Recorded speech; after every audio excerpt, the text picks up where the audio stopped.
Tudo certo? Eu sou Ronaldo Bergamasco e seja muito bem-vindo ao canal Mundano. Língua servo-croata.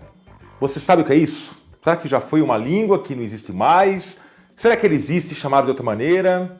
O que é a língua servo-croata? Bom, é isso que a gente vai responder nesse vídeo. Mas antes, rapidinho, o nosso recado da Husky. Se você recebe dinheiro do exterior, se você também tem canal no YouTube ou em outra plataforma que você é monetizado e recebe dinheiro de fora, a Husky está aqui para te ajudar, um serviço que eu uso, tá? Há muito tempo. É um serviço bastante transparente, com uma taxa bem baixinha, 2% só. Eles convertem para você na cotação do dia, completamente claro, tá, gente? Fácil. E a Husky, com essa parceria com o Mundano, vai deixar aí para vocês um presente.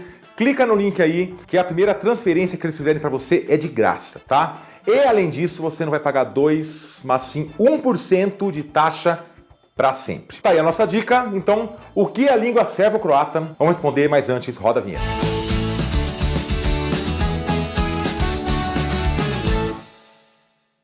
Então vamos lá, a suposta língua servo-croata. Daqui a pouco você vai entender por que esse suposta. É uma língua eslava falada no sudeste da Europa, ou se você preferir, pode também chamar de Balcãs. Ela tem cerca de 21 milhões de falantes, esse dado é de 2011, e junto com o macedônico e o esloveno, era uma das línguas oficiais da Iugoslávia, que a gente falou sobre ela recentemente, inclusive, confere o vídeo lá. O servo-croata é uma língua pluricêntrica, ou seja, há várias versões padrão, dependendo do local que você está. Acho que o principal exemplo de língua pluricêntrica que eu posso dar para vocês é o português. No Brasil, a língua oficial é o português, nós falamos português, em Portugal também é falado português, só que a versão padrão, ela muda aqui no Brasil e também muda em Portugal, tá? Isso é uma língua pluricêntrica, assim como o servo-croata. Agora vamos falar um pouquinho mais sobre as línguas eslavas. As línguas eslavas, ela se divide em 3 grandes grupos. As línguas eslavas ocidentais, que é composta aí pelo tcheco, pelo eslovaco, pelo polonês. As línguas eslavas orientais, que é composta pelo russo, pelo belorrusso e pelo ucraniano. E, finalmente, as línguas eslavas meridionais.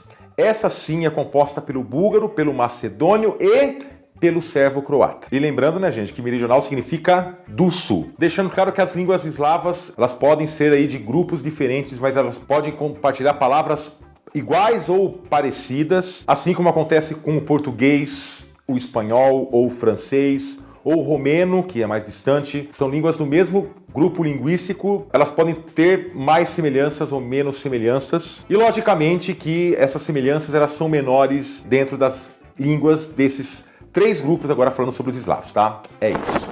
Então vamos falar agora um pouquinho sobre a língua servo-croata. Ela surgiu ali no final da Idade Média e ela era conhecida como eslavônico ou proto-eslavo eclesiástico, e ele era a língua que foi utilizada aí pela Igreja Cristã Ortodoxa. Porém, durante a história aí, os povos que falavam eslavônico, eles foram separados porque eles foram conquistados por impérios diferentes. Os otomanos, por exemplo, eles tomaram a atual Bulgária, Sérvia e atual Montenegro, aquelas terras que hoje são esses países. E os húngaros tomaram Vojvodina, que hoje é na Sérvia, a Eslovênia e a Croácia. E assim essas línguas ela começou a sofrer forte influência da língua ou das línguas desses impérios dominadores. Lá no início, os eslavos eles eram povos pagãos, e aí dependendo da dominação posterior, eles foram convertidos em várias religiões.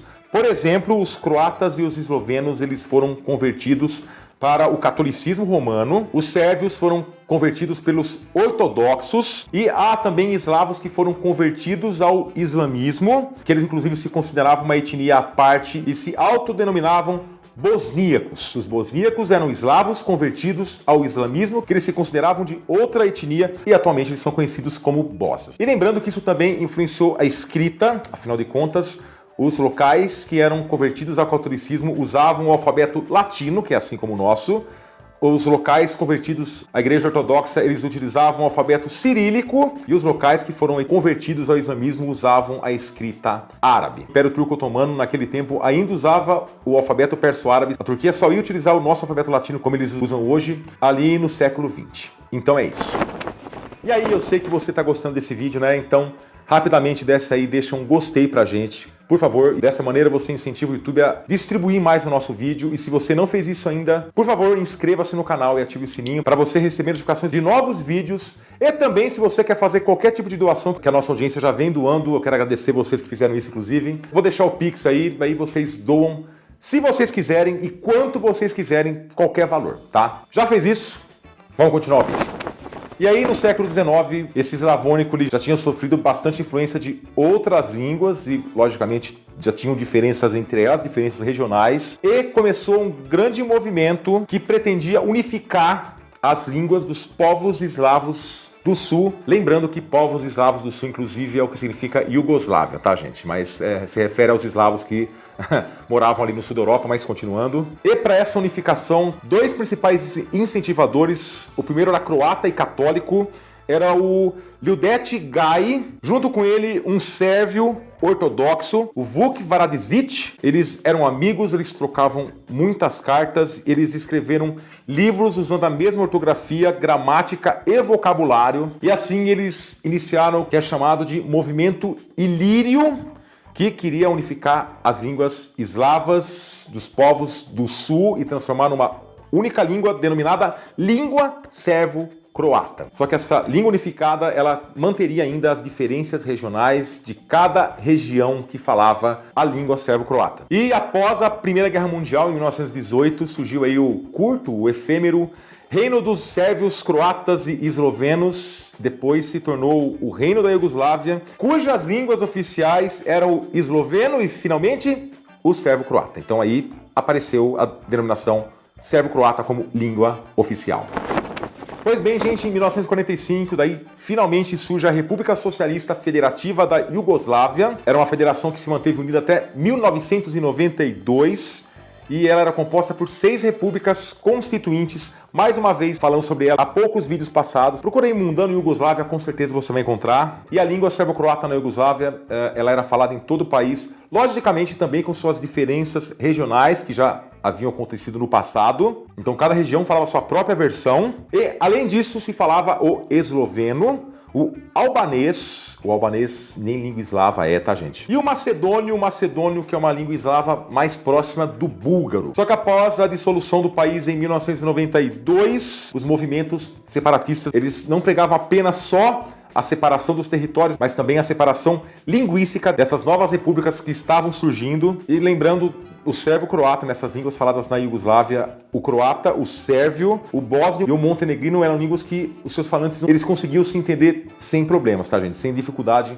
eram línguas mutuamente inteligíveis. Então, com a dissolução da Iugoslávia, aí também houve a separação linguística do sérvio-croata, aí surgiram mais 4 línguas, o sérvio, o croata, o montenegrino e o bósnio. Vamos lá, vamos responder a pergunta do começo do vídeo, já demos todo o contexto para vocês. O que é a língua servo-croata? Esse termo, gente, é usado apenas nos meios acadêmicos atualmente, porque, como a gente explicou para vocês agora, ele foi desmembrado aí por razões políticas e nacionalistas. Na Croácia, por exemplo, depois da separação, houve um verdadeiro processo de limpeza lexical para se ter palavras croatas puras, entre aspas, e eles eliminaram as palavras que eles achavam, entre aspas, sérvias demais. Em Montenegro, o alfabeto local ganhou mais 2 letras. Com essas 2 letras a mais, a língua servo-croata, ela se tornou a língua montenegrina, que é basicamente a língua servo-croata com outro rótulo, com algumas diferenças regionais. Na Bósnia, até hoje é possível você encontrar textos aí em bósnio, em croata e sérvio,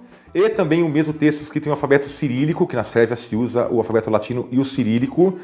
Só que, até se você transliterar o cirílico, gente, as escritas são completamente inteligíveis. E tem um caso interessante na Croácia, que até pouco tempo atrás, os filmes sérvios, quando passavam na Croácia, eles colocavam legenda em croata, e isso gerava muita piada, porque as línguas eram praticamente as mesmas, com pouquíssimas diferenças. E na região bósnio-muçulmana de Sandžak, na Sérvia, um tribunal ele contratou tradutores em 2015, porque alguns detentos bósnios, eles diziam que não conseguiam entender os sérvios.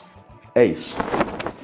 E para a gente fechar, em 2017... surgiu um documento, o Manifesto de Sarajevo. Ele foi assinado por mais de 8.000 pessoas e foi encabeçado por intelectuais croatas, bósnios, sérvios e montenegrinos, na contramão de tudo que a gente disse até agora, afirmando que esses povos falam a mesma língua. Então você também tem a galera que, digamos assim, quer manter o termo sérvio-croata, mas tá aí o interessante caso dessa língua ou não, que a gente viu aí que como uma enorme treta política e nacionalista aí pode extinguir ou criar novas línguas. E chega ao fim mais um vídeo do Mundano. Eu gostaria muito de agradecer se você chegou até aqui. Mais uma vez eu peço, siga a gente em nossas redes sociais, Facebook, Twitter e Instagram. E muito obrigado se você chegou até aqui. A sua inscrição, o seu view até o presente momento, a sua interação nos comentários, tudo isso aí, você ajuda esse canal a crescer sem pagar nada, na fachola, tá? E estamos quase chegando aos 100 mil inscritos, gente. Vai, recomende o Canal Mundano para seus amigos que gostam do assunto. Eu sei que não são todas as pessoas que gostam desses assuntos, mas se você conhece alguém, vai lá e recomenda o canal para essa pessoa. Ajude a gente a chegar aos 100 mil inscritos. E a gente se vê na próxima semana, toda quinta-feira às 11 horas da manhã, em mais um vídeo do Canal Mundano. Um forte abraço a todos, gente. Muito obrigado, até mais. Tchau.